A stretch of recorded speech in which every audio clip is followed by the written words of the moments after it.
Clearfield product. It will be commercially for sale this next year. We did have it available for trials, but with our challenge in the west, of course, we probably didn't see anything go in. It is, as you can see, next to 7.3, it is a little bit later, and that is why it's denoted with a 4.6 instead of a 4.5. So a couple days later, about 3 days later, yield potential though 5 to 6% better than 7.3. So as you can see the difference in it, it looks like a very aggressive product. One thing to say, I think that we continue to have very good luck breeding Clearfield products and likely have some of the best Clearfield products on the market, being hybrids, and they have good stands and aggressive, and they're probably top notch on the market. So I know many of you who grow them and have the same experience with them. So any further comments, I guess? Just a quick comment on the 46 rating on this product.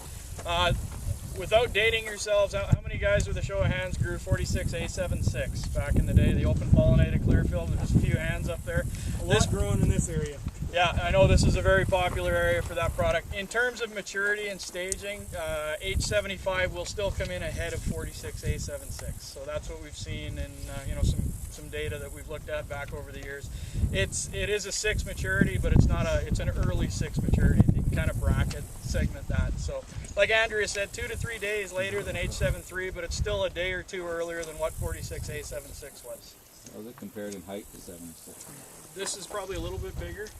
But you're comparing an OP to a hybrid, and that's why I say that. All things considered equal, this should be a little bit bigger.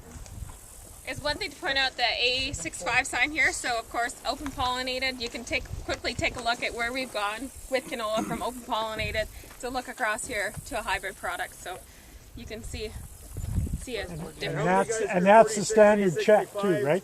Yeah. That's the industry standard check. 46 A65, that's what everyone seems to use. So. And how many used to grow 46 A65? It was a good variety. It always yielded way better than it was a different plant structure, but look at it today compared to now. You had a question? 45, 74, where we in terms of maturity, it'd be very close to 7.3. Very, very comparable. Within about a half day to a day, Barry.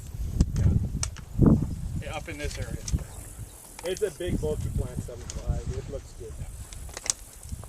Yeah, and 7.5 was one of the products. This would be at an R5 stage or pre-commercial stage, even though we had it in a commercial bag this year.